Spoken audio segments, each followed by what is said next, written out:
Indisposed. Papa's delicate condition. The dragon has conned another. Is that code? That is code.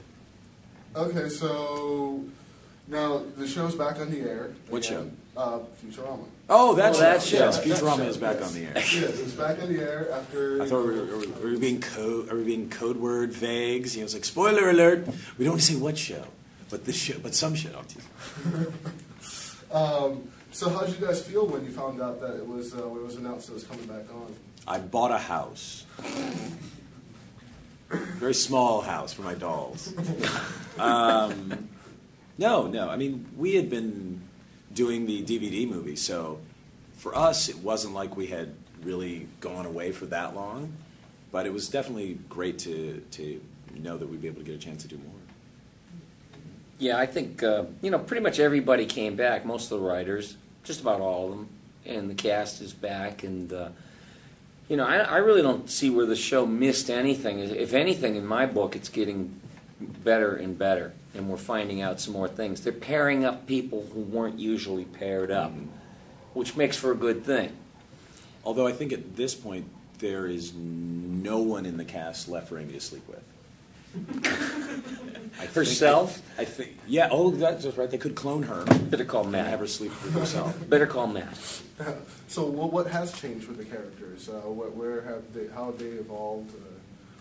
From the time. We found out a little more about them, like when the professor got with Hermes and that pairing there. Well, and the Zoidbergs passed. Zoidbergs has that passed aired yet? with the professor. Has that aired yet? We didn't say what his past was. I know. I'm saying It's a spoiler warning. No, it's a teaser. The characters have settled more. Like for us portraying them, it's sort of, okay, I know this guy. And also for the writers, they're now, I think, exploring the relationships between the characters more. More of the stories in the new season, I think, come from the characters interacting than from some just sort of idea. And we found out a little more about like Kif and Amy, because they did get married or something, right? Or are they just cohabiting? Well, they're back together now. They're back after that Bender thing, because she married Bender. Remember? Oh, she married Bender, yeah. But she went back to she's Kif. in a little suite with Kif every now and then. True love finds its way. She gets around. That one. Now, there's also like a little trend, with the shows that got canceled and ended up coming back, like Family Guy and. No, it's really just the two. Right. There's not a trend. There's two shows. Yeah, right. It's a business model over there. So let's see. I guess there's more to this show than we thought there was. No, it's one company finding that they left a pile of money under a table and said, "Hey, let's go back and get that." So what are you guys going to do differently than what Family Guy is doing? I mean, how are you guys going to, keep it going? Well, I think the big difference, and honestly, I think Family Guy is a greater anomaly than Futurama. Family Guy coming back from the dead is more unusual because it's a straight comedy show. Futurama is a science fiction comedy show. Science fiction is known for having hugely dedicated fans. Yes. This is a show that from the start has had storylines that have continued. Family Guy is a sitcom. It starts from one every episode. But it is a cartoony cartoon. I mean, they remind you every minute that it's a cartoon. Right. Futurama doesn't do that, really. Simpsons do it. They remind you every minute that it's a cartoon. Mm-hmm. But this, it's... Futurama has built a world, and it continues to expand. But it seems kind of real. From what I hear from people, like I didn't know the characters had such depth until everyone else analyzed it, and I thought, wow, Come on, from the dog episode. I mean, what cartoon makes you cry? Well, see, that's something very weird. Talking about anomalies is that, that's a testimonial to the writers. If they can take a cartoon and evoke such a feeling, it's supposed to be comedy, and all of a sudden you're like, no, it's tough to watch that thing. I got wistful. It was definitely one of my favorites. That's the one with Seymour, the dog. Mm-hmm.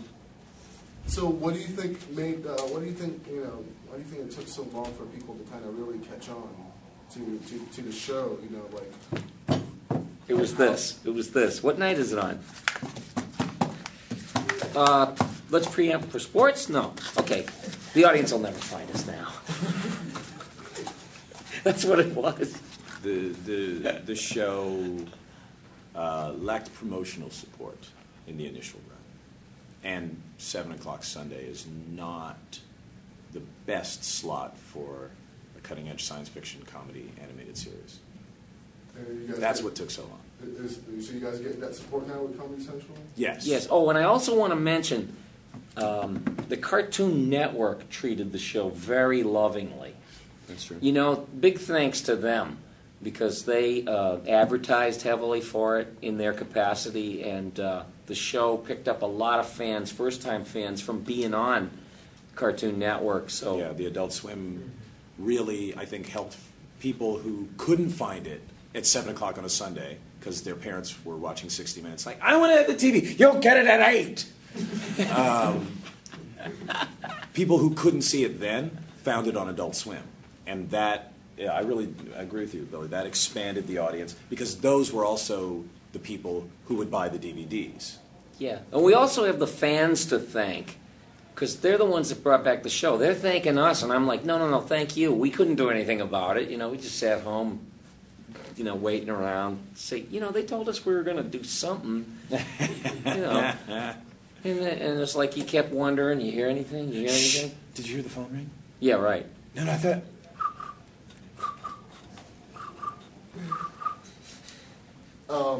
Now with the show and with it back, any returning characters, any characters that are gone? No. Won't we see No, come we're going to back? start from scratch.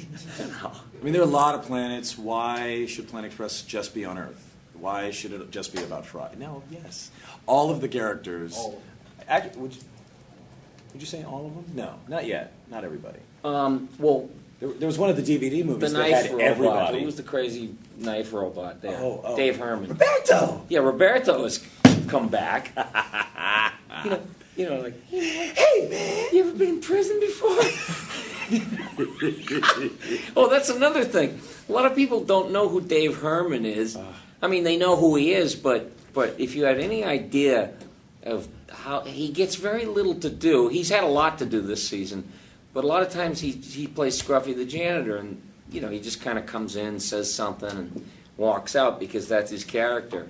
But he gets assigned certain roles, and it never fails. If he even has one line, here it comes, here comes Dave, you know, and his line's up, and he says it, and it's just it'll molecularly disassemble you with laughter because he has a knack for that. Yeah, Dave Herman can make anything funny without seeming like he's trying to make you funny. He just makes a choice that you're like, what? Yeah. And you're like, Roberto was a genius. It was like, talk about psychotic. I mean, yeah, it just reminds me of every classic, you know, like, what was the guy, Richard Widmark, you know? You know, Tommy Udo. He rolled it all into one. Very, very brilliant. Yeah. Oh, and will you, for once and for all, remind people, Phil doesn't want to do this, so and he probably does, but I just say, you got to tell people how many voices you do in the show. You were talking about all the different characters. We all do, like, I looked on IMDb, somebody had listed all of our additional voice characters. Yeah? I mean, it's just... And you've got a huge list. No, we all do. We have this fantastically long, I mean, you do Smitty, right? The cop. I Yeah. do the robot preacher, Bubblegum Tate. There's hundreds, literally. Yeah, there's Over this- the years, we've all added on. Most of them will be back. Well, they've already had this one stupid character. He's a vendor. And wherever they are, or whatever they're doing, he's there selling something. You know, like, horse baggage! Get your horse baggage here! You know, and it was supposed to be Phil Rizzuto, the baseball player.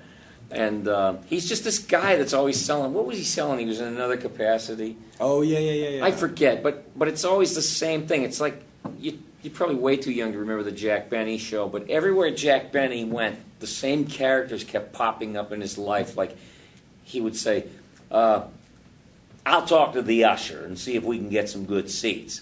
Oh, usher, yes! You know, it was that guy who used to do that. Can you tell us where our seats are? Right behind you, isn't everybody's? You know, and where you again, you know, he would just show up, and wherever Jack Benny went, that show reminds me of that too. There was always like, what are you doing here? Right. Well, your Judge Whitey shows up. Maurice's bum character. Yep. I can't remember the guy's name. See, this is the problem. Yeah, the peripheral. We don't get a chance to watch the show as much as we record it.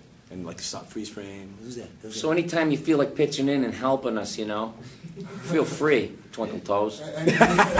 Any new characters that we should be expecting? Yes. Yes. Who? Do you remember any? Oh Oh God. Stay tuned. Yes. There's. Please stay. We go to a planet that is like one of the British Isles. I can say no more. Okay. So there's like a king involved.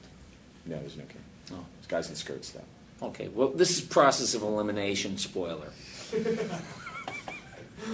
So, what are your favorite characters that you guys have done over the years? Just don't ever ask anybody that again. That's a tough one for most people because. Do you have any children? Which one is your favorite? Yeah, there you go. I have a knife to the throat of one of them. Which one? Which one? Which one? All right, so I guess I couldn't ask which one was the toughest character. That you can ask. Okay. Which one's the toughest? The toughest. You have a singing, dancing, screaming guy?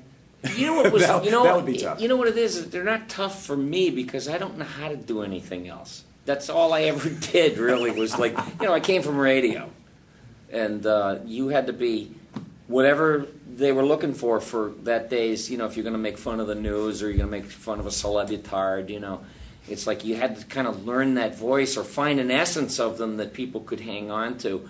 So it was like there was nobody else except for myself. And Character more and more, and the more you do it, you settle into it, and you become more familiar with it. And he started becoming a better actor. And it was hard to like, okay, no, I got to flatten it out, because Bubblegum Tate, then began to sound like this, as opposed to Bubblegum Tate sounding like this. You know, it became hard to keep it lame. You guys do a lot of improv in your. Our writers came from Harvard.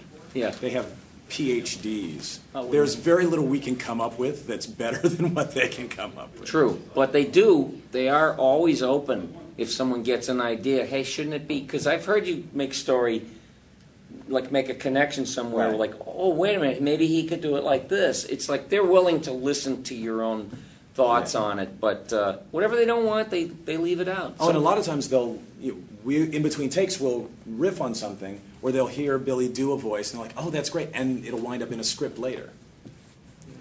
Okay, well, we have to wrap it up. So, two things. If you could you do Professor Farnsworth doing his? This would be his voicemail box. His voicemail? Professor Farnsworth is the character in Futurama with the glasses. Is he real old? That one. Yeah. Does he fart dust? Yes. Like a mummy? He looks like airplane food without his clothes on. You know, he looks like the diseased piece of chicken with skin wrapped around it. He's naked way too much. Welcome to United Airlines.